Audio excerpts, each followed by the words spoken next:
Hello friends, स्वागत है आप सभी लोगों को हमारे इस यूट्यूब चैनल एच स्टडी पर। दोस्तों, हम लोग जो है क्वेश्चन नंबर 51 तक देखे हैं केमिस्ट्री का ऑब्जेक्टिव क्लास 10th। ठीक है, तो 52 नंबर से क्वेश्चन से हम लोग जो है आज के क्वेश्चनों को सब देखेंगे। ठीक है, तो आइए हम लोग जो है क्वेश्चनों को स्टार्ट करते हैं। चलिए देखिएगा, लास्ट तक जरूर बने रहें, जरूर कुछ ना कुछ आप लोगों को इस वीडियो से सीखने को मिलेगा। ठीक है, चलिए देखिए, पहला क्वेश्चन आप लोगों का दिया है, धोने का सोडा का रासायनिक सूत्र क्या है। दोस्तों, वीडियो स्टार्ट करने से पहले आप लोगों को ये बात बता दें, जो है आज से हम जो है बिल्कुल आप लोगों के लिए फ्री हैं। मतलब 17 तारीख से आप लोगों का एग्ज़ाम होने वाला है। ठीक है, तो आज से क्या होगा कि और भी विषयों का जो है आप लोगों के लिए वीडियो प्रोवाइड कराया जाएगा। ठीक है, बहुत ही शॉर्ट वीडियो होगा जिससे आप लोगों को जो ऑब्जेक्टिव में बहुत ज़्यादा मदद मिलेगी आप लोगों को। ठीक है, तो मात्र मतलब पर डे 1 से 2 घंटा जो है हमारे चैनल पर आप लोगों को देना है। ठीक है, इससे आप लोगों को बहुत सारा लाभ होगा। ठीक है, चलिए ये देखते हैं क्वेश्चन को। धोने का सोडा का रासायनिक सूत्र क्या है, दिया है क्वेश्चन। अब हम लोग ऑप्शन देख रहे हैं यहाँ पर Na2CO3 10H2O, Na2CO ये H2O, NaCO3 10H2O, NaCO4 10H2O। ठीक है, तो धोने का सोडा, तो याद रखिएगा, हम तो पहले बताए हैं कि जो धोने वाला सोडा रहेगा उसमें लास्ट में 10H2O लगा रहेगा, यानी कि 10 और ये H2O मतलब पानी, 10H2O लगा रहेगा। तो यहाँ पर हम लोग देख रहे हैं कि बहुत सारा ऑप्शन में 10H2O लगा है, इसमें भी, इसमें भी, इसमें भी। ये तो पहले नहीं होगा। ठीक है, अब यहाँ पर Na2CO3, अब जैसे अब ये याद रखिएगा कि 2 होगा, ठीक है, और उसके बाद 3 होगा, 2 और उसके बाद 3 रहेगा। मतलब मारने के तरीका बता रहे हैं, एग्जाम में मतलब छूटेगा नहीं। ऐसे तो आप लोग याद रखिए, Na2CO3 10H2O ये रहता है धोने का सोडा का। ठीक है, तब ये नहीं याद पड़े इसके लिए आप लोग याद रखिएगा 2 रहेगा, उसके बाद 3 रहेगा। ठीक है, Na2CO3 इंटू 10H2O ये धोने का सोडा है। अब चलिए हम लोग 53 नंबर देखते हैं। बेकिंग सोडा का रासायनिक नाम क्या है। बेकिंग सोडा, इसे याद रखिएगा, ये जो है खाने वाला सोडा, पिछले वीडियो में हम बता चुके हैं। बेकिंग सोडा किसको बोलेंगे, खाने वाले सोडा को। ठीक है, अब याद कैसे रखेंगे, तो याद रखिएगा बेकिंग मतलब बेचना, कोई बेच रहा है सोडा तो हम लोग खरीदेंगे खाने के लिए, यानी बेकिंग सोडा, और जिसमें हाइड्रोजन लगा रहेगा H। ठीक है, कैसे देखिए होता है इसका NaHCO3। ठीक है, अगर ऐसे दिया रहे तो हम लोग इसको क्लिक करेंगे आंसर। अगर ये नाम में सब दिया है, देखिए इसमें H लगा है, H का मतलब हाइड्रोजन। ठीक है, तो जिसमें हाइड्रोजन रहेगा उसी को हम लोग खाएंगे। ठीक है, तो यहाँ पर देखिए सोडियम कार्बोनेट, सोडियम ये hydrogen carbonate, calcium carbonate, calcium hydrocarbonate. ठीक है, तो सोडा है तो पहले तो उसमें मतलब Na तो लगा ही रहेगा, Na मतलब होता है ना सोडियम। ठीक है, तो Na रहेगा यानी सोडियम, तो पहले बिना सोडियम वाला हम लोग काट देते हैं, ये नहीं होगा, ये नहीं होगा। ठीक है, सोडियम कार्बोनेट बच गया, सोडियम हाइड्रोजन कार्बोनेट, तो हम बताएं कि जिसमें हाइड्रोजन लगेगा उसी को हम लोग खाएंगे, बेकिंग सोडा होगा। ठीक है, यहाँ पर राइट आंसर कौन होगा, तो ऑप्शन नंबर बी यहाँ पर राइट आंसर होगा। ठीक है, यहाँ पर क्वेश्चन ये भी दे सकता है कि खाने वाला सोडा का रासायनिक सूत्र क्या है, तो हम लोग जो है इसको करेक्ट करेंगे। आगे बढ़ते हैं हम लोग। फॉर्मिक अम्ल का यूपिक नेम क्या है। तो अभी जस्ट पिछले वीडियो में हम बताए हैं, क्वेश्चन आया था कि चींटी का जो है डंक में मतलब कौन सा अम्ल पाया जाता है, तो हम लोग वहाँ पर मारे थे हम लोग मेथनोइक अम्ल।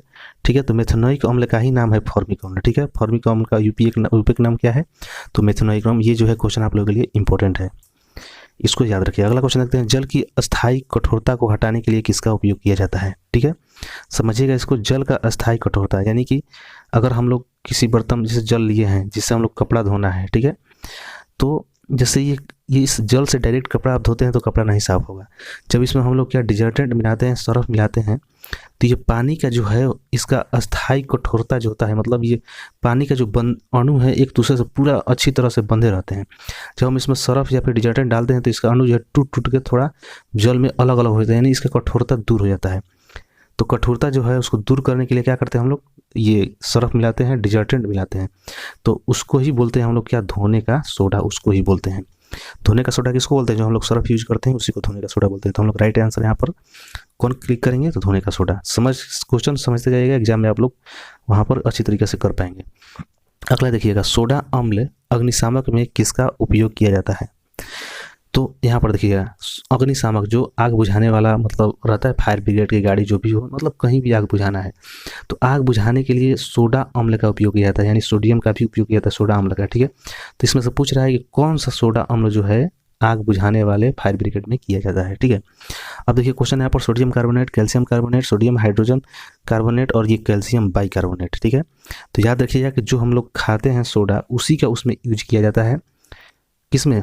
ये सोडा अम्ल अग्निशामक में, मतलब उसमें इसका उपयोग किया जाता है। और ये क्या करता है कि CO2 बनाता है, एक तरह से मतलब प्रक्रिया होता है, और ये CO2 बनाता है और आग को बुझा देता है। ठीक है, मतलब जो भी प्रक्रिया होगा उससे कोई बात नहीं है। यहाँ पर याद रखिएगा कि जो खाने वाला सोडा है उसी से आग के बुझाने में भी मदद किया जाता है अग्निशामक में।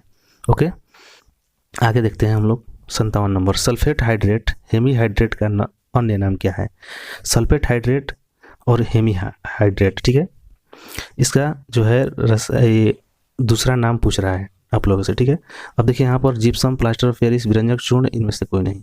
तो यहाँ पर जो होगा राइट आंसर आप लोगों का प्लास्टर ऑफ पेरिस होगा। ठीक है, कौन सा होगा? Plaster of Paris CaSO4 into half H2O। ठीक है, तो यही इसी को बोलते हैं सल्फेट हाइड्रेट, सल्फेट अर्धहाइड्रेट। ठीक है, देखिए यहाँ पर इससे भी डिपेंड हो रहा है, अर्धहाइड्रेट बोल रहा है ना, तो यहाँ पर देखिए 1/2 लगा रहता है। हम पीछे भी बता चुके हैं कि प्लास्टर ऑफ पेरिस से क्या होता है कि टूटे हुए हड्डियों को जोड़ा जाता है।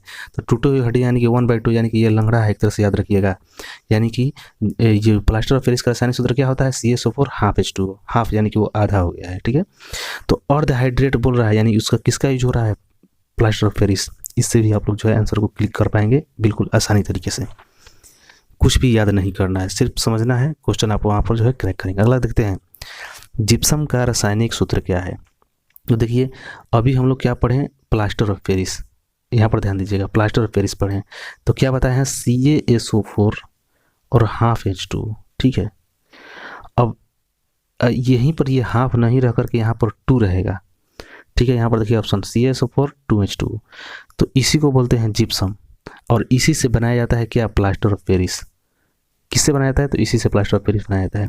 मतलब एक तरह से प्लास्टर ऑफ पेरिस का ही ये एक तरह से रूप टाइप का है। जैसे प्लास्टर ऑफ पेरिस का सूत्र रहता है CaSO4 हाफ H2O, यहीं पर ऑप्शन में दिखना है CaSO4 1/4 है, ये है, इसमें 2 रहेगा, वही आंसर होगा, मतलब पूरा पूरा रहेगा। जिप्सम का रासायनिक सूत्र क्या है? CaSO4 इंटू 2H2O, याद रखिएगा, इंपॉर्टेंट क्वेश्चन है।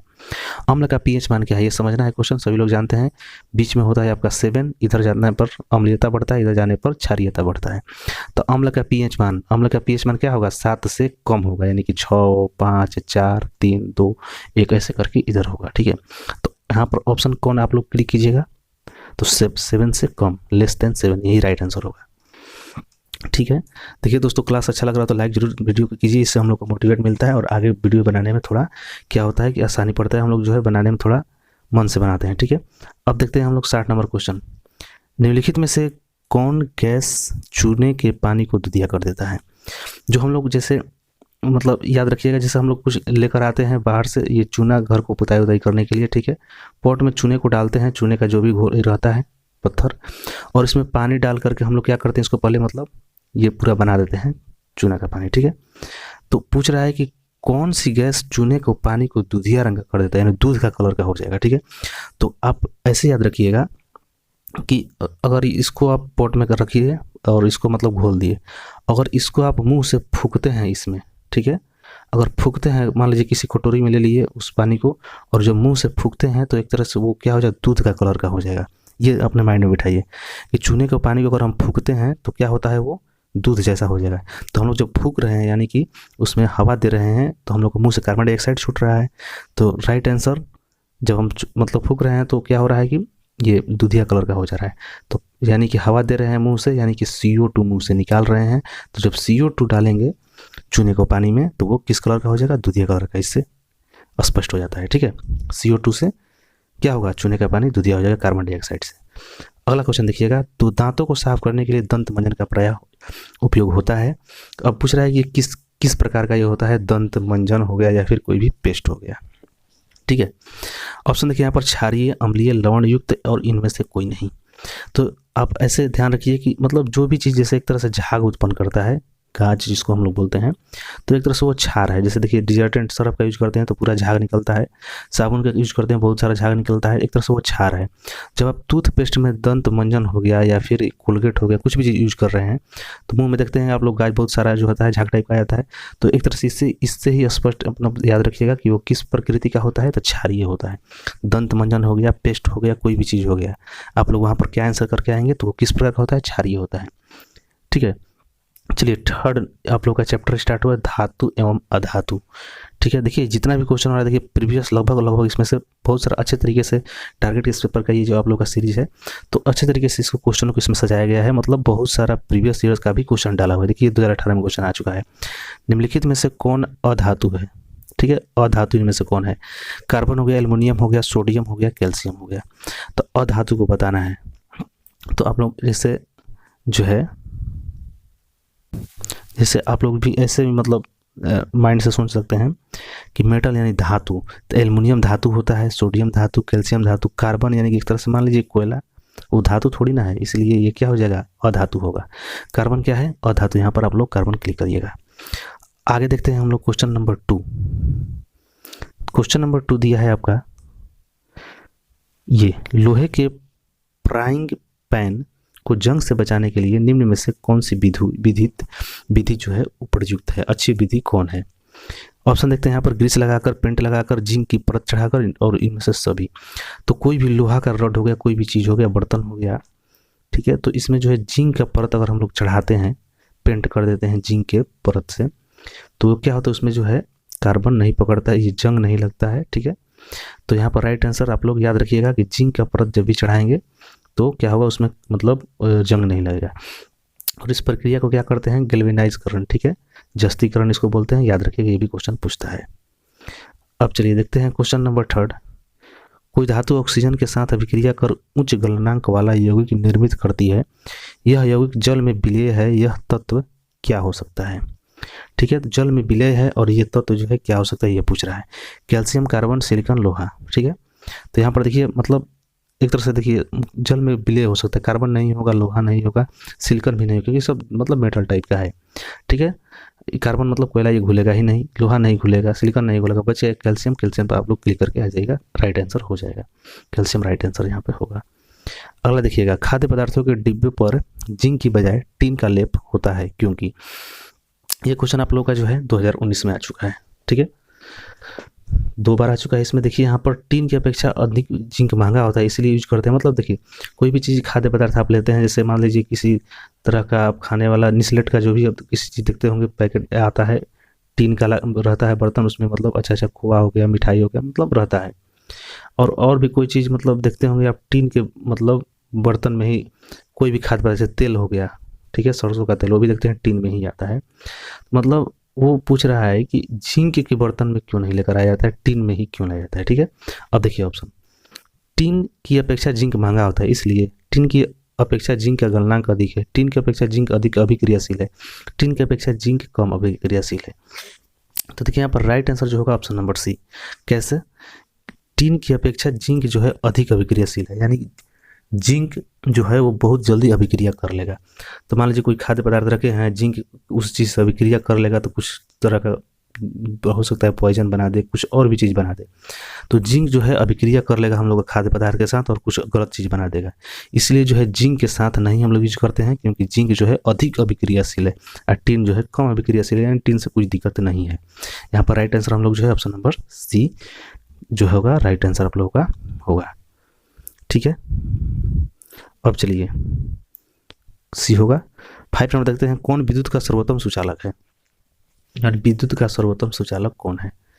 कॉपर, ये हो गया आपका, चांदी हो गया, ये एल्युमिनियम और ये लोहा। ठीक है, तो जो है विद्युत का जो है सर्वोत्तम चालक कौन है ये बताना है। तो याद रखिएगा, विद्युत पूछ दे या फिर ऊष्मा पूछ दे, विद्युत हो या फिर ऊष्मा हो, इन दोनों का जो है सबसे अच्छा चालक कौन है, याद रखिएगा सिल्वर, यहाँ पर Ag हो जाएगा। सिल्वर का क्या होता है आप लोग याद रखिएगा, Ag होता है उसका परमाणु ये मतलब नाम, तो होगा आप लोगों का रासायनिक नाम क्या हो जाएगा, Ag। तो विद्युत का सर्वोत्तम चालक और ऊष्मा का सर्वोत्तम चालक कौन है, Ag है, चांदी है। राइट आंसर कौन होगा, ऑप्शन नंबर बी।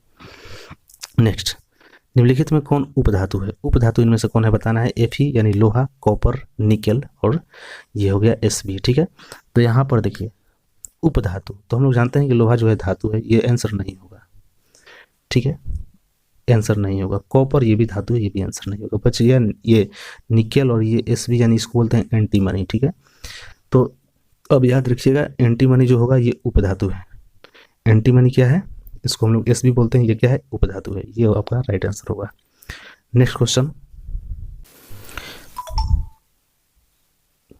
पीतल है, पीतल मतलब क्या है? धातु, अधातु, मिश्र धातु, उपधातु। तो पीतल याद रखिएगा, ये भी पूछ देगा पीतल जो है किन किन चीज़ों से मिलकर बना है। तो ट्रिक इसका है पी ता जी। ठीक है, पी से हो गया आपका पीतल, ठीक है, ता से हो गया तांबा और जी से हो गया जिंक। जिंक यानी इसको बोलते हैं हम लोग जस्ता। क्या बोलते हैं? जस्ता। मतलब जो है तांबा और जस्ता से मिलकर के पीतल बना है। क्या होगा? तांबा और जस्ता से मिलकर पीतल बना है, यानी कि दो धातु से मिलकर बना है, यानी मिश्र धातु से बना है कौन? पीतल। पीतल क्या है भाई? तो मिश्र धातु है। Right answer option number C. Next, निम्न में से कौन आयनिक यौगिक है? आयनिक यौगिक कौन है ये बताना है। ऑप्शन देखिए यहाँ पर CH4, CO2, CaCl2, NH3। ठीक है, तो देखते हैं यहाँ पे CH4 है, CO2 और CaCl2, NH3। तो देखिए यहाँ पर इसमें जो है ना CaCl2 यही आपका राइट आंसर होगा। कैसे? जो आप पेरियोडिक टेबल देखते हैं उसमें होता है ना ये क्लोरीन, फ्लोरीन, ब्रोमीन, आयोडीन, एस्टेटिन। ठीक है, क्लोरीन, फ्लोरीन मतलब नीचे करके सब रहता है पेरियोडिक टेबल में। तो वो सब क्या है, एक तरह से विद्युत मतलब उसमें ऋणात्मक जो भी है विद्युत से संबंधित है, आयनित से संबंधित है। ठीक है, तो यहाँ पर देखिए Cl2 इसमें लगा है ना, तो इसी से भी पकड़ सकते हैं आप। ये जो है क्या है? विद्युत। ये कौन? ये आयनिक के यौगिक है। कौन? CaCl2। अब देखते हैं निम्न में कौन सा पदार्थ ऑक्सीजन से संयोग नहीं करता है। तांबा है, गोल्ड, सोना हो गया, जिंक हो गया, पोटेशियम।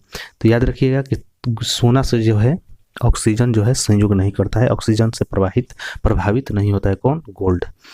अगला क्वेश्चन है, शुद्ध सोना का व्यक्त किया जाता है। जो ओरिजिनल सोना होगा उसका मतलब मान किस में व्यक्त किया जाता है? कैरेट में तो पहले व्यक्त किया जाता है सोने का मान जो भी है शुद्धता। यहाँ पर जो है 22 कैरेट हो गया, 24 कैरेट, 20 कैरेट और 12 कैरेट। तो याद रखिएगा सोने का शुद्धता जो होता है 24 कैरेट का होता है। ठीक है, जो भी ये आभूषण सोनार बनाता है तो वो ओरिजिनल मतलब 24 कैरेट का नहीं होता है। 24 कैरेट का अगर आप सोना लेंगे तो वो तुरंत मतलब हाथ पर मतलब वो एक तरह से किसी आकार नहीं दे पाएगा। वो क्या हो जाएगा? एक तरह से लूज टाइप का रहेगा, बहुत ढीला टाइप का। ठीक है, तो हम लोग क्या करते हैं कि ये 24 कैरेट सोना में थोड़ा सा तांबा मिला देता है। कौन? सोनार। ठीक है, थोड़ा सा तांबा मिला देता है जिससे ये थोड़ा क्या हो जाए? हार्ड हो जाए, कड़ा हो जाए। मतलब जिस तरीके से ये जो है आभूषण बना सके कि वो एक मतलब अच्छा आकृति दे दे। ठीक है, तो इसीलिए जो होता है 24 कैरेट का मतलब किसी को सोना नहीं मिलता है। जो भी उसमें मिलावट थोड़ा रहता है, ये 22 कैरेट का आपको सोना मिलेगा या फिर 20 कैरेट का मिलेगा आभूषण। तो जो शुद्ध होता है सोना का मान याद रखिएगा 24 कैरेट। ठीक है, कैसे याद रहेगा? 24 कैरेट 24 घंटे का दिन रात होता है, इसे याद रखिएगा, रख लीजिएगा कि 24 कैरेट का होता है सोना असली। ठीक है, अब देखते हैं हम लोग कौन सा अधातु कमरे के ताप पर द्रव होता है। तो याद रखिएगा ब्रोमीन जो होता है कमरे के ताप पर द्रव होता है। यहाँ पर अधातु लगाया है, इसी के चलते ब्रोमीन हो रहा है। ठीक है, अधातु नहीं रहता, केवल धातु रहता तो यहाँ पर पारा हो जाता है। ठीक है, तो जब अधातु रहेगा तो ब्रोमीन। याद रखिएगा, ये क्वेश्चन पूछेगा मतलब एग्जाम में फंसाने के लिए पूछेगा। अभी अधातु पूछ दिया है, हो सकता है एग्जाम में आप लोग का धातु पूछ दे तो कौन मारना है? पारा। जब अधातु, ये मतलब क्लियर रूप से याद रख लीजिए, अधातु बोलेगा तो ब्रोमीन मारना है द्रव अवस्था में। ठीक है, ये क्वेश्चन देखिए बहुत बार आ चुका है। अब सीसा और टीन की मिश्र धातु को कहा जाता है। तो सीसा और टीन की मिश्र धातु क्या कहता है? तो सोल्डर कहा जाता है। ठीक है, क्या बोला जाता है उसको? तो सोल्डर। ये जो नहीं ये मतलब इलेक्ट्रॉनिक वाला यूज करता है सोल्डिंग करने के लिए, जैसे एक रहता है मतलब उसमें आपको वायर ऐसे लपेटा रहता है। ठीक है, और इसी में जो है वो अपना जो गर्म किया हुआ चीज़ इसमें टच कराता है और किसी तार को जो है जोड़ देता है। तो ये जो मटेरियल है ये तार टाइप का है, तो इसी तार को बोलते हैं सोल्डर। तो ये किससे बना होता है ये बताना है। तो सोल्डर जो होता है सीसा और टीन के से बना रहता है। ठीक है, याद रखिएगा इसको। अब देखते हैं निम्नलिखित में से किसे चाकू से काटा जा सकता है। तो जो आवर्त सारणी है, ठीक है, आवर्त सारणी जो है जो सबसे ये लेफ्ट साइड में जो होता है ना, कौन कौन होता है, एच होता है, हाइड्रोजन, लिथियम, सोडियम, पोटेशियम। तो ऐसे करके ये जितना भी रहता है इसमें, हाइड्रोजन को छोड़ करके ये जितना भी धातु है नीचे वाला, इस सब को चाकू से काटा जा सकता है। तो ऑप्शन यहाँ पर देखिए लिथियम है तो ये राइट आंसर होगा। और यहाँ पर सोडियम होता है उसको हम लोग राइट आंसर मार देते हैं, पोटेशियम होता है तो उसको राइट आंसर मार देते हैं। देखिए ऑप्शन में कैल्शियम है, आयरन है, कॉपर, ये सब नहीं होगा। ठीक है, राइट आंसर कौन होगा, लिथियम, Li इसको बोलते हैं। Right answer option number A is the correct. चलिए 14 नंबर क्वेश्चन, निम्नलिखित में से कौन अधिक अभिक्रियाशील है, सबसे ज़्यादा अभिक्रियाशील कौन है ये बताना है। कॉपर हो गया, चांदी हो गया आपका, ये पारा हो गया, और ये सोना हो गया, Au। ठीक है, तो इसमें जो है कौन सबसे अधिक अभिक्रियाशील है। तो सबसे अधिक अभिक्रियाशील याद रखिएगा कॉपर यानी कि तांबा। सबसे ज़्यादा अभिक्रियाशील है कौन, तांबा। ठीक है, कैसे भी करके आप जो है इसको याद कर लेना, ये भी क्वेश्चन 2014 में आ चुका है। नेक्स्ट देखते हैं हम लोग, दिया है निम्न में कौन अधातु है। अधातु कौन है, ये हो गया आपका FeC हो गया, Al हो गया, Au हो गया। तो इनमें पूछ रहा है कि अधातु कौन है। ठीक है, अधातु इनमें से पूछ रहा है, तो अधातु जो है आपका यहाँ पर कार्बन हो जाएगा। ठीक है, पीछे भी ये क्वेश्चन अभी भी आया है, कार्बन क्या है, एक तरह से अधातु है। नेक्स्ट है कार्बन क्या है, तो कार्बन अभी मार दें हम लोग कौन, अधातु। क्या मारेंगे, कार्बन क्या है, अधातु। अब चलिए हम लोग आगे बढ़ते हैं। नेक्स्ट सिलिका क्या है, सिलिका पूछ रहा है कि सिलिका को क्या बोलते हैं, धातु है या फिर अधातु है। ठीक है, या फिर उपधातु है। तो यहाँ पर देखिए राइट आंसर होगा ऑप्शन नंबर डी, सिलिका जो है इसमें इनमें से जो है कोई नहीं है तीनों में से। देखिए सक्रियता श्रेणी में हाइड्रोजन के ऊपर के धातु, ऑप्शन देखते हैं यहाँ पर, अम्लों से अभिक्रिया कर हाइड्रोजन आयन बनाते हैं, अम्लों से अभिक्रिया कर हाइड्रोजन गैस बनाते हैं, साधारण ताप पर जल से अभिक्रिया करते हैं, इनमें से कोई नहीं। तो राइट आंसर जो है ऑप्शन नंबर बी होगा, अम्लों से अभिक्रिया कर जो है ये हाइड्रोजन गैस बनाते हैं कौन, तो हाइड्रोजन के ऊपर के धातु। ठीक है, अब चलिए नेक्स्ट क्वेश्चन, उच्च विद्युत धनात्मकता के कारण धातु के परमाणु बनाते हैं। जब उच्च विद्युत धनात्मकता होगा तो कौन धातु के साथ परमाणु क्या बनाएंगे, धनायन बनाएंगे। ठीक है, क्वेश्चन से भी ये स्पष्ट है। अब देखिए धातु के ऑक्साइड सामान्यतः होते हैं, तो धातु के ऑक्साइड क्या होते हैं याद रखिएगा, धातु के ऑक्साइड यहाँ पर क्षारीय होंगे। ठीक है, क्या होंगे, क्षारीय। और अधातु के ऑक्साइड क्या होंगे, अम्लीय। याद रखिए अधातु अ लगा है, इसमें भी अ लगा है, तो अधातु के ऑक्साइड अम्लीय, धातु के ऑक्साइड क्षारीय। ठीक है, यहाँ पर right answer option number B होगा। अब देखिए 21 नंबर क्वेश्चन, अयस्क से चुंबकीय अशुद्धियों को दूर को करने के लिए, ठीक है, अयस्क से चुंबकीय अशुद्धियों को दूर करने के लिए जो विधि प्रयुक्त की जाती है वो कौन सी विधि है। हाथ से चुनने की विधि, गुरुत्वीय पृथक्करण विधि, फिल्म उत्प्लावन विधि, ये हो गया आपका चुंबकीय पृथक्करण विधि। चुंबकीय अशुद्धियों को दूर किया जाता है तो कौन होगा, किससे, चुंबकीय पृथक्करण विधि से होगा। Option number D right answer होगा। ठीक है दोस्त, अब देखिए यहाँ पर जो है हम लोग का जो है वीडियो ये आपका 22 से 23 मिनट से अधिक हो गया है। ठीक है, तो होगा आप लोग जो है 22 नंबर क्वेश्चन अगले वीडियो में देखेंगे। लगभग और 3 से 4 या फिर 3 वीडियो लगेगा, 3 क्लास होगा, जिससे जो है आपका केमिस्ट्री कंप्लीट हो जाएगा, ख़त्म हो जाएगा। ठीक है, और जो है हम लोग जो है ये आपका सोशल साइंस के ऊपर भी ध्यान देंगे। ठीक है, तो जो है चैनल पर आप लोग जरूर बने रहें, और अपने जो है नए स्टूडेंट्स जितने भी हैं हम लोगों का, जिनका एग्ज़ाम है इस साल, ठीक है, तो सबसे जो है चैनल को से आप लोग जो है उसको जोड़ने का प्रयास करें। ठीक है, क्लास पसंद है तो लाइक करें। हम मिलते हैं अगले क्लास में, तब तक बाय।